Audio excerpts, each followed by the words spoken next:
ফেরেশতা পাল্টাই দিল, এই ফেরেশতাকে দ্বারা সম্ভব না। মহিলা ফেরেশতা আইছে একজন, ও মেশিনের টাইম নিয়ে আমার দিক লাইটের মধ্যে একটা চাপ দিয়ে মারি দিয়ে কয়, হুজুর আপনার এই বুক পকেটের মধ্যে ছোট একটা ডায়েরি আছে, ওই ডায়েরির ডায়ালের মধ্যে একখান বেলেট আছে, ওইটা ফেলাই দেন, রিং করবে না। খুলে দেয় যে সত্যি কবে যেন নখ কাটতে জন্মদিন ধুয়ে দিছি আর বেরোচ্ছি মনে নাই, ও আমারও বিরক্ত করতেছে। আমি উরে বাবা, এদি আব্দুল কাদের জিলানী সে বড় ভিড়। এ মহিলা কিভাবে টের বলো এই ডায়ালের ভিতরে এই রয়েছে। 4টি ইমিগ্রেশন কমপ্লিট হওয়ার আগে যেমন বিমানে উঠতে দেয় না, আমি নিজেই তার বাস্তব পরীক্ষিত। আওয়ামী লীগের আগের নির্বাচনের সময় বাংলাদেশে 5 দিন মাহফিল বন্ধ করে দিয়েছে। চিন্তা করলাম যে বাংলাদেশে মাহফিল বন্ধ, বাড়ি বসে থাকবো কেন, সুযোগ একটু পাইলাম, চলে গেলাম মালয়েশিয়া। তো যাওয়ার সময় বিমানবন্দরে যাইয়া লাগেজ ওকে, পাসপোর্ট ওকে, টিকিট ওকে, বডি ইমিগ্রেশনে ধরা পড়ে গেছি। মেশিন আমার সাথে লাগানোর সাথে সাথে লাল বাতি জ্বলে ওঠে, রিং করে ওঠে। যারা ইমিগ্রেশন করতেছে সব আমার শ্রোতা পরিচিত, কিন্তু মেশিনে যদি না ছাড়ে পরিচিতি তো কাজ হবে না। মেশিন ধরে আর রিং করে, খুলতে খুলতে সব খুলে দিলাম, মানে পকেটে যা যা ছিল সব বের করে দিছি। আমি বুঝতেছি আমার গায়ে কিছু নেই, তারপরও রিং করে। ওরা যারা আছে ওরা ধরতে পারেনি, পরে ফেরেশতা পাল্টাই দিল, এই ফেরেশতাকে দ্বারা সম্ভব না। মহিলা ফেরেশতা আইছে একজন, ও মেশিনের টাইম নিয়ে আমার দিক লাইটের মধ্যে একটা চাপ দিয়ে মারি দিয়ে কয়, হুজুর আপনার এই বুক পকেটের মধ্যে ছোট একটা ডায়েরি আছে, ওই ডায়েরির ডায়ালের মধ্যে একখান বেলেট আছে, ওইটা ফেলাই দেন, রিং করবে না। খুলে দেয় যে সত্যি কবে যেন নখ কাটতে জন্মদিন ধুয়ে দিছি আর বেরোচ্ছি মনে নাই, ও আমারও বিরক্ত করতেছে। আমি উরে বাবা, এদি আব্দুল কাদের জিলানী সে বড় ভিড়। এ মহিলা কিভাবে টের বলো এই ডায়ালের ভিতরে এই রয়েছে। 4টি ইমিগ্রেশন কমপ্লিট হওয়ার আগে যেমন বিমানে উঠতে দেয় না, জান্নাতের বিমানে উঠতে হলে আপনাকে 4 ইমিগ্রেশন অতিক্রম করা লাগবে। 1 নম্বরে আনু উমরিহি ফিমা আফনা, 70-80 বছরে হায়াত পাইছেন দুনিয়ায়, হায়াতটা কোন কাজে লাগাইছেন কইয়া যান। নবী পাক সাল্লাল্লাহু আলাইহি ওয়াসাল্লাম বলেন, ইজা মারারতুম মির রিয়াজিল জান্নাহ ফারতাউ, যখন তোমরা জান্নাতের বাগানের কাছ দিয়ে হেঁটে যাবা তখন চুপ করে বাদাম খাতি খাতি, বিড়ি খাতি খাতি চলে যাও না, ওই জায়গাতে কিছু ফল পাকড়া ছিঁড়ে খাইও।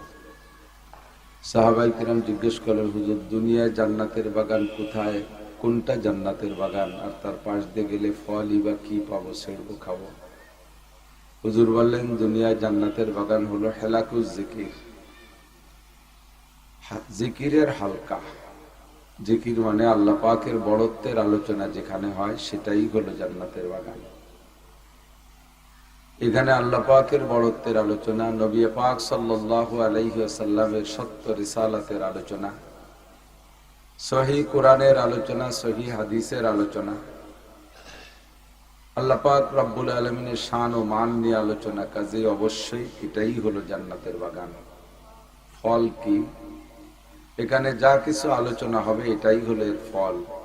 ঘুম কামাই করে কষ্ট করে এসে বসে আছেন, কিছু নিয়ে যেতে হবে। আল্লাহ পাক রব্বুল আলামিন বলেন, ওয়াযাক্কির, জানা কথাগুলোই বারবার স্মরণ করায় দাও, ফাইন্না যিকরা তানফাউল মুমিনিন, আলোমান বাড়ে। যে বিষয়গুলো আমরা আলোচনা করি, আলোচনা কিছুদিন বন্ধ রাখলে আমাদের থেকেও আমল স্লো হয়ে যায়। ওলামায়ে কেরামও আমল করে কম, মানে আমলের থেকে স্লো হয়ে যায়, পিছিয়ে পড়ে যায়। যখন বিষয়টা নিজে আলোচনা করে তখন ওই বিষয়ের পর নিজেরও আমলের প্রতি উৎসাহ বাড়ে।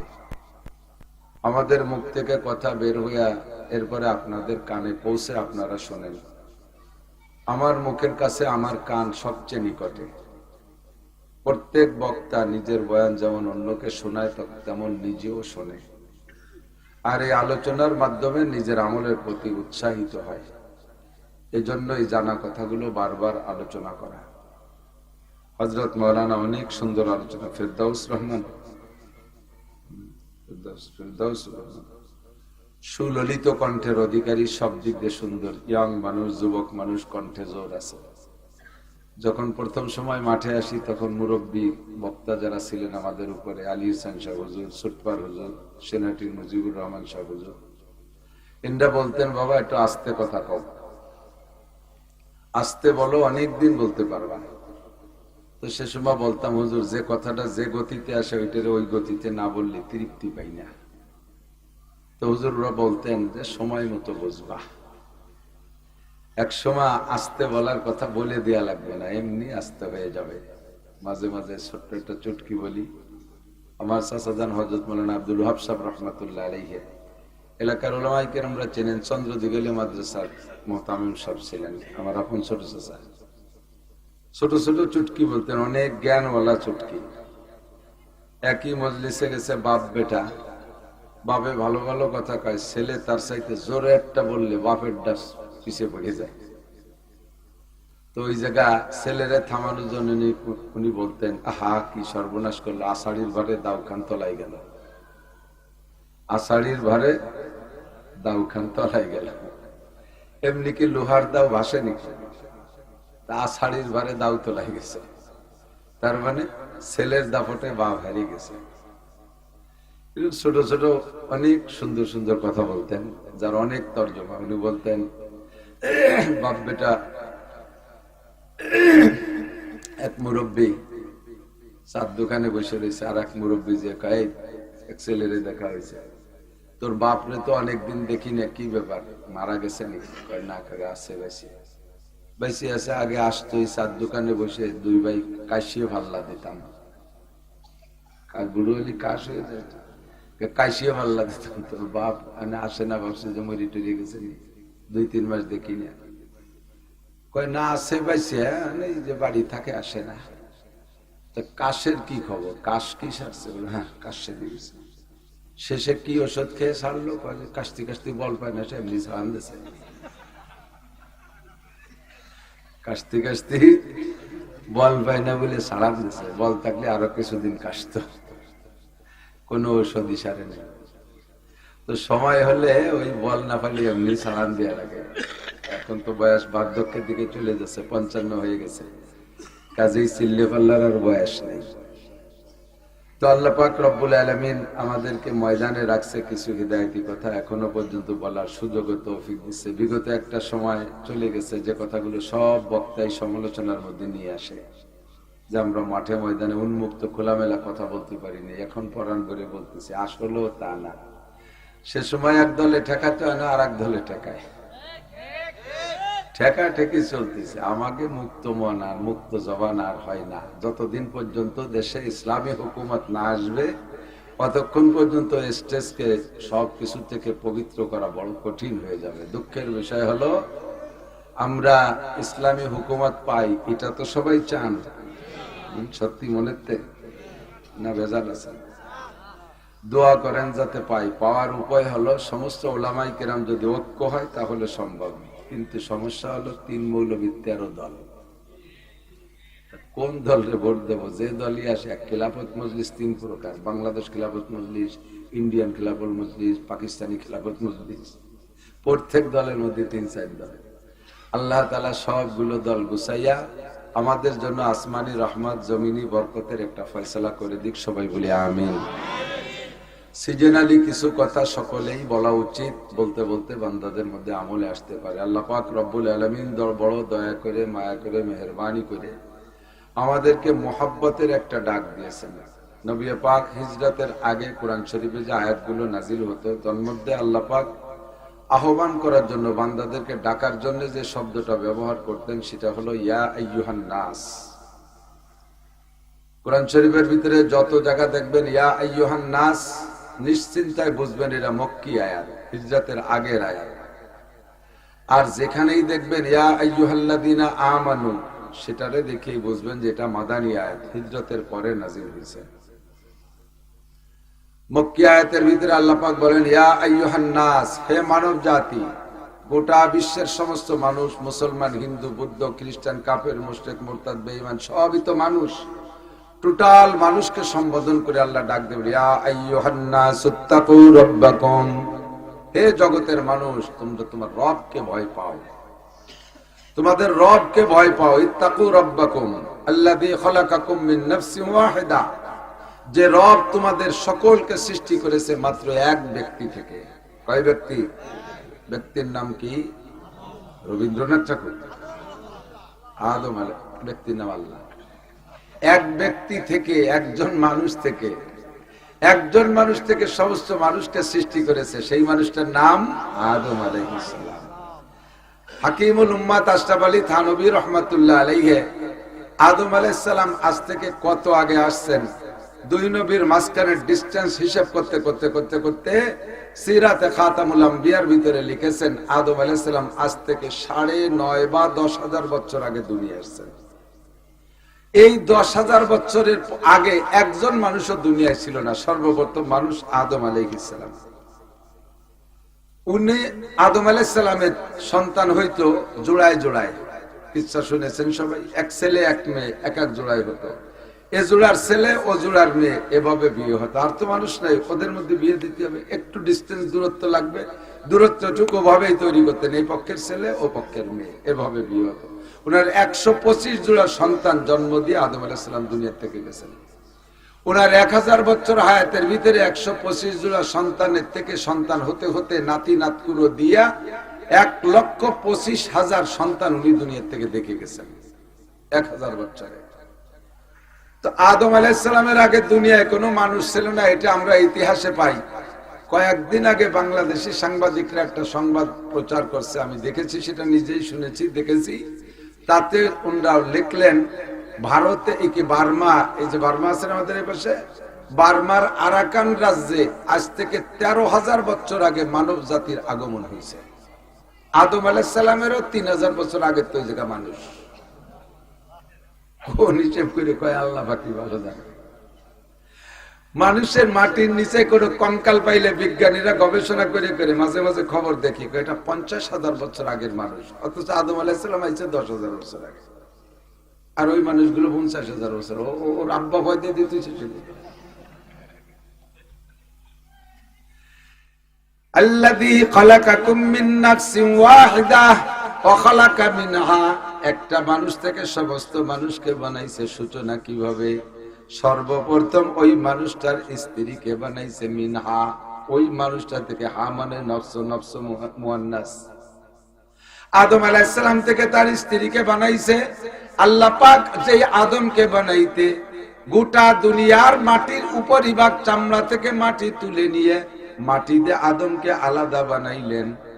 মাটির তো জগতে অভাব ছিল না যে হাওয়া আলাইহিস সালামকে আলাদা মাটি দিয়ে তৈরি করবে, কিন্তু তা না বানাইয়া মিন জিলাইহিল আইসার, বাম পাশের এই পাজরের যে বাঁকা হাড্ডি, এর একটা হাড্ডি খুলে নিয়া সেই হাড্ডি থেকে হাওয়া আলাইহিস সালামকে তৈরি করেছে। কেন বানাইলেন আলাদা মাটি দিয়ে না বানাইয়া? আদম আলাইহিস সালাম বাম পাজরের হাড্ডি দিয়ে কেন বানাইলেন? কয় পাজরের হাড্ডি নিজের শরীরের অঙ্গ, অঙ্গের প্রতি যেই ভালোবাসা থাকে অন্য জিনিসের সাথে সেই ভালোবাসা থাকে না। কথা বল, আমার হাতের প্রতি আমার যে ভালোবাসা, আমার বাড়ির একটা লাঠির প্রতি সেই ভালোবাসা না, কুড়ালের প্রতি সে ভালোবাসা না, দাউ কাছি খুন্তা কুড়াল কোন তার প্রতি সেই ভালোবাসা না। আমার অঙ্গের সাথে আমার যে ভালোবাসা, আন্তরিকতা। স্বামী স্ত্রীর ভিতরে একটা মোহাব্বত হতে হবে, আঙ্গিক মোহাব্বত, অন্তরে আন্তরিক মোহাব্বত, অঙ্গে অঙ্গের ভালোবাসার মতো। এই ভালোবাসা তৈরি করার জন্য আল্লাহ পাক আদম আলাইহিস সালামের বাম পাশের হাড্ডি বের করে সেখান থেকে হাওয়াকে বানাইলেন। গুনিয়ে দেখছেন নাকি এই পাশে? যাকে স্বাস্থ্য ভালো তারা হাতে পাবেন না, আমার মতো শূন্য মানুষ। এই যে আমি তো গুনিয়ে দিতে ওর এই পাশে 6টা কহান, এই পাশে কখান 6টা, প্রত্যেকের বাম পাশে 6টা, এক কান কম। ওই কম 6টা খান বের করে যার যার স্ত্রীকে বানাইছে। কের কের কপাল ভালো, ওই 100টাতে বউ 8টা 10টা হয়ে গেছে, যারা মেলা বিয়ে করে। মোহাব্বত আর ভালোবাসার জন্য আল্লাহ পাক এই 6টা বের করে মানুষ বানাইয়া ওয়াখালাকা মিনহা যাওজাহা, এরপরে যখন জোড়া হয়ে গেছে, অবশ্যই মিনহুমা রিজালান কাসীরা ওয়া নিসাআ, এর থেকে আল্লাহ হাজার হাজার লক্ষ লক্ষ কোটি কোটি পুরুষ আর নারী বের করেছেন, তৈরি করেছেন। কিন্তু ডারউইনের আবিষ্কার হলো তারা নাকি বান্দরের থেকে সৃষ্টি হয়েছে। কত বড় বেয়াদব, কত বড় বেয়াকুব। চিন্তা, এর যদি ব্যাকগ্রাউন্ড খারাপ থাকে, আছে না সমাজে অনেক ব্যাপার, পিছনে দাদা পরদাদা এরা সুবিধা ছিল না। হঠাৎ করে ইনি আঙ্গুল গুলে কলা গাছ লেখাপড়া শিখে টিকে বিসিএস ক্যাডারে বড় অফিসার হয়ে গেছে। এখন এই অফিসাররা যদি জিজ্ঞেস করেন আপনাদের পূর্বপুরুষ কেমন ছিল, আমাদের 3 পুরুষ আগে জমিদার ছিল, অথচ এই খাতে পেঁয়াজের খাতে পেঁয়াজ লেখা বেড়াইছে, পরের ওইতে কামলা দিয়ে বেড়াইছে, তা কবেই না। আমাদের ওই পাশে একটা জায়গা আছে, নাম কখনো ইউটিউবের আবার পৌঁছে দিবেন তাকে কাছে। ছোটবেলায় আমি যখন মিজান না হবে বা ফার্সি বলে মিজান পড়ি, মামা বাড়ি রমজান মাসে একটু বড় হয়েছি, মামাকে তারাবি পড়াইতাম। তো ওই সময় খবর পাইলাম ওই এলাকায় আল্লাহ মামা বাড়িও করে ফেলেছে, আমার তো সবাই ছিল যে মামা বাড়িতে তো এলাকা বাইর করে ফেলবেন।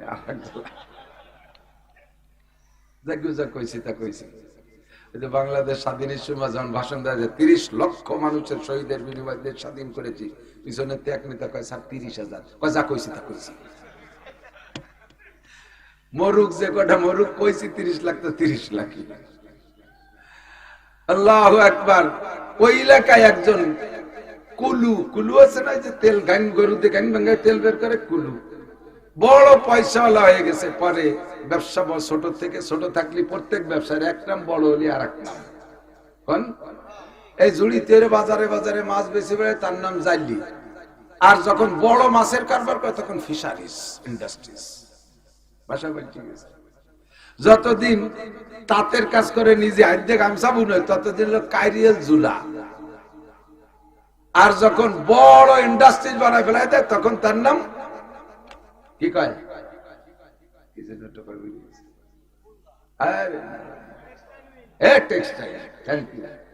টেক্সটাইল। তখন নামায় কি টেক্সটাইল। একই কাজ, বাজারে বাজারে জুড়িতে জুড়িতে তেল বেশি বেড়ায়, তাকে তেলীয় ব্যাপারী। আর যখন বড় কারবার করে রাস্তার পাশে বিশাল করে, তখন পাম্পের মালিক। যতদিন এরকম গাইন ঘুরে বেসছে ততদিন কুলু। যখন বড় তেলের পাম্প, তেলের কারখানা করে ফেলেছে, তখন হচ্ছে অয়েল ইন্ডাস্ট্রিজ। এই অয়েল ইন্ডাস্ট্রি হওয়ার পরেও কিন্তু তার নামটা সে কুলু কইয়েই ডাকে সবাই এলাকায়, অমক কুলু। লজ্জাতে আজ থেকে 40 বছর আগের কথা, 40-42 বছর আগে, সেই সময় ওই লোক এলাকায় এসে কইছে, আমি 3 লক্ষ টাকা দেব, তোমরা গরু কিনে খাইয়া আমার এই কুলু ক বাদ দেবা। এই কুলু নাম সয় না। সে সময় 1000 টাকায় যে গরুটা হইতো, এখন সে গরুটার দাম 1.5-2 লাখ টাকা। মুরব্বীরা সাক্ষী দেন, 40 বছর আগে যে গরুটার দাম 1000, এখন দাম 1.5-2 লাখ টাকা না। তো 3 লাখ টাকা মানে 2 লাখ টাকা দামের 300 গরু। এই খাইয়ে আমারে কুলু কবা না, তোরা কয় দেন টাকা দেন, আমরা খাই, আমরা কব না, আর কেউ কলি টাকা দিও না। তো ব্যাকগ্রাউন্ড কুলু, এইটা শুনতে ভালো লাগে না, তাই পাল্টানোর জন্য কোটি কোটি টাকা খরচ করতে রাজি। আর আমাদের ব্যাকগ্রাউন্ড আদম আলাইহিস সালাম জান্নাতি মানুষ, এই কথা বলতে লজ্জা লাগে। ব্যাকগ্রাউন্ড বান্দর ছিল, ওর আব্বা বান্দর, তাই কথা বললি বলে ক্রেডিট বাড়ে। এ বিজ্ঞানী না অজ্ঞানী? কতক্ষণ না বিজ্ঞানী না অজ্ঞানী? আমাদের বাপ দাদা, আমাদের পূর্বপুরুষ সব দামি দামি ছিলেন, ঠিক কিনা? وخلق منها زوجها وبث منهما رجالا كثيرا ونساء واتقوا الله الذي تساءلون به والارحام। ভয় পাও সেই আল্লাহকে, যে আল্লাহ পাকের সামনে তোমাদের সর্ব বিষয়, সকল বিষয় জিজ্ঞাসিত হবা। তোমাদের আভ্যন্তরীণ সম্পর্ক জিজ্ঞাসা করা হবে। আয়াতটা মক্কি, তাই বলার সাথে কথাটুকু এসে গেল।